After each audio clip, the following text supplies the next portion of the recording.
Salutations, lords and ladies of the kingdom of YouTube, and welcome to the Fantasy Vault Radio.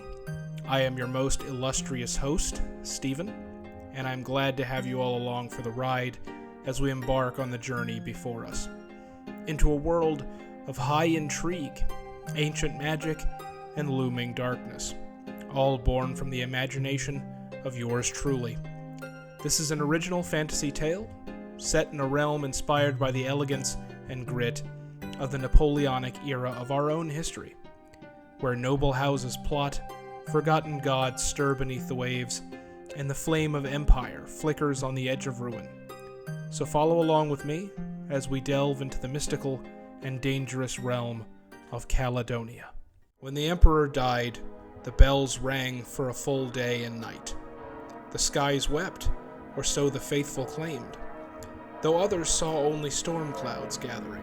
From Hymir Hall to the Auric Spire, the empire stood still. Yet at the heart of Caledonya, in the high-walled city of Aurelian, the wheels of succession turned, and the fires of ambition began to burn. The royal carriage rolled into view, a grand and gleaming thing fit for a crown. Gilded trim shimmered along the contours of the coach, tracing its edges in gold filigree that caught the sun like fire. The wheels, too, bore golden accents, their spokes turning with stately grace, as if the road itself bowed in deference. Deep burgundy panels, lacquered to a high shine, gave the carriage an air of noble gravity, while the crest of the royal house, a rampant red dragon upon a field of gold, was emblazoned on the polished door. 6 massive draft horses hauled the coach with thunderous purpose. Their coats were dappled chestnut, shaggy at the fetlocks, and their powerful muscles rippled beneath the fine leather harnesses. Each beast bore royal livery, caparisoned in cloth of gold, edged with red trim, and crested barding that shimmered with the same heraldry as the coach. Braided manes and polished bridles, adorned with bronze buckles, completed the display, turning the team into a spectacle of living power and pageantry. The procession moved not in haste, but with deliberate majesty, a slow, resounding declaration that royalty had arrived. Aurelian itself was just as grand. The shining temples and massive walls of the capital stood tall, as they had since the days of Tiberian I. Today, however, the guardsmen were tense. Something was in the air, and it seemed as though everyone could feel it. As the carriage made its way through the streets and up to the Church of the Divine Flame, mourners lined the way. Black-cloaked and sullen of face, the citizenry turned out for the coming of the emperor's brother. Cardinal Varon sat patiently inside the coach as it went, peering out every so often to get a glimpse of the city he hadn't seen in nearly 17 years. The Ember Palace looming in the distance. As they neared the church, the gravity of the moment began to hit him, and Varon felt a pit begin to grow in his stomach. He reflected for a moment. My brother once told me a crown is a yoke made of gold. I thought him a fool, but now I feel the weight. When the procession arrived at the steps of the church, Varon could see the lofty company he had come to join. The Archmagister of the Divine Flame, Lord Solon IV, head of the church, and his counselors, the high priests, all stood at the top, beckoning him to join them. As Varon reached the top of the stairs, a high priest approached with a serious look painted on his face. I am sure you are aware of the reasoning for your summons, sir. The preparations must begin immediately, the priest said. Empress Octavia stood alone before the scarlet throne, framed by the towering pillars and stained glass firelight of the Hall of Embers. Her alabaster skin seemed to drink in the gold-drenched room, smooth and luminous beneath the vaulted ceiling. Midnight black hair was swept into a regal chignon, pinned with gilded combs and droplets of ruby that mirrored the sorrow and steel behind her dark eyes. She wore a gown of blood-red silk, rich and heavy, tailored in the high-waisted empire fashion, but gently flared around the curve of her expectant belly.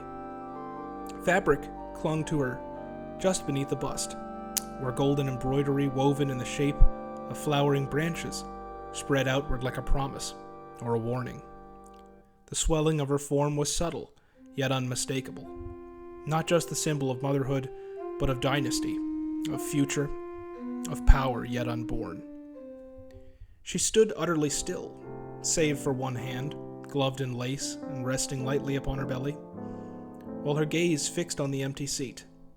The scarlet throne, polished, ancient bronze encrusted in rubies, glowed faintly under the light, cold and resolute in its vacancy.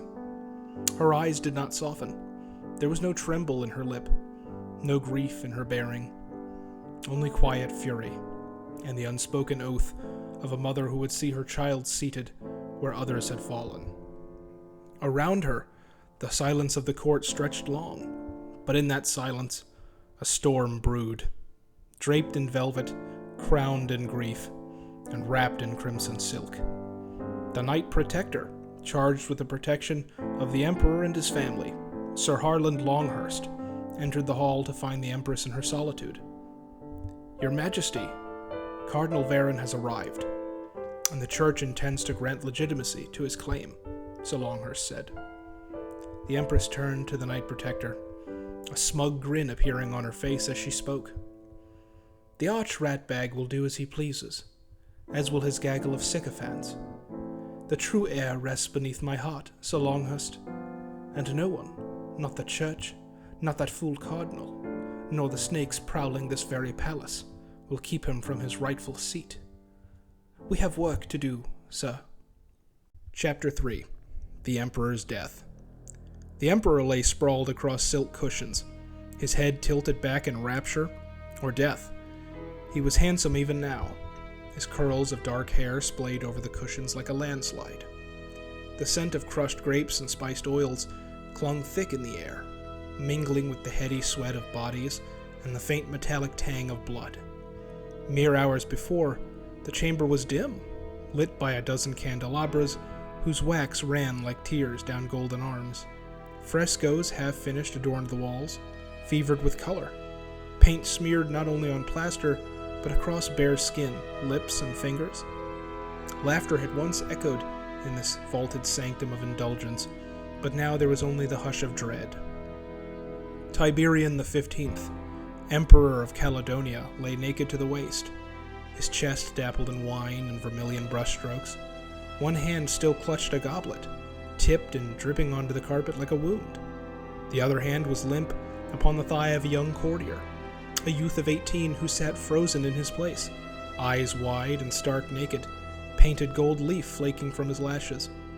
The Emperor's eyes had rolled back, his lips parted in a final, silent gasp. A fine crimson foam clung to the corner of his mouth, missable if one were not looking closely. He had died with ecstasy all around him, in a haze of art and desire, but there was no beauty in the stillness now, only mystery. It was said he had been drinking a rare vintage that night, a gift from the Eastern Marches, dark as ink with a velvet finish. He had toasted too many toasts, to love, to eternity, to the coming of his dear brother, to the crown. No one spoke of the woman who had not been there, yet whose absence was keenly felt, nor of the Knight Protector, the tall, dour man who had withdrawn from the revel hours before the screams. Whispers would come later, making their way through the court and the noble houses, of powdered death dissolved in sweetness, of poison delivered with a deft hand. But in that moment, only stunned silence reigned, and the scarlet throne just down the hall had already begun to cool. Far beneath the sacred halls of Glassenwald Keep, in the damp stone belly of its monastery, Brother Amon knelt alone in his cell. The air was cold and wet, thick with the scent of mildew and iron. His breath rose in pale puffs that quickly vanished into the darkness. He had taken no food in 3 days, only water and prayer, hoping that in silence and suffering the flame might answer. To the unfamiliar, he may have appeared a ghost. The Vexley traits ran strong in him, and his ivory skin and platinum blonde hair giving him a nearly spectral countenance. Outside, A storm gathered over the northern cliffs, its distant rumble echoing faintly through the stone like the growl of something ancient and restless. Within, however, all was still, until the silence broke. A whisper stirred first, dry and rasping, like wind scraping through old iron. Then came the light, dim, flickering, not from the dying torch on the wall, but from the air itself, which shimmered and thickened until it pooled in the center of the cell, like oil on water. Amon's pale blue eyes rolled back.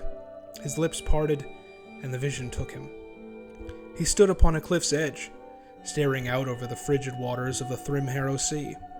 Black and roiling under a moonless sky, icebergs loomed over the water's edge like ancient sentinels, and ships burned on the waves. No sails, no flags, only fire. The water was littered with corpses, pulled down by coils of shadow from below. The sea then parted, not with wind, but with force. Something began to rise from the depths, a great shape, too massive to name, crowned in barnacles and coral. Around it swam the dredge, known in the old tongue of man as the Myrestir, ancient enemies of flame and sun. Their eyes glowed beneath the water with an otherworldly cyan hue that pierced the darkness with ease. One by one they dragged men down, knights, priests, even the crowned dead, into the hungry deep. With a sickening pit in his stomach, Amon turned to his right, breaking into a cold sweat. He saw a burning city, towers wreathed in smoke. The sky was full of wings, not birds, but broken angels, falling from heaven like dying stars. He could make out large shapes amongst the chaos. At first, they were only a blur, but as he focused, they became clearer. They were great beasts of the land, doing battle with the scourge from the sea. Amon spoke their names as he saw them. Boar, serpent, destrier, eagle, dragon. They fought valiantly against the dredge, but one by one they were overwhelmed. In the center of it all stood a figure, hooded, faceless, holding a silver lantern lit with flame. The lantern flickered, then went out, and darkness consumed the vision. Brother Amon screamed and collapsed, blood trickling from his nose, eyes wide and frantic. Monks rushed to the cell as thunder crackled overhead. A bolt of lightning struck the bell tower, splitting the weather vane in two. Crows scattered from the steeple like a curse loosed into the wind.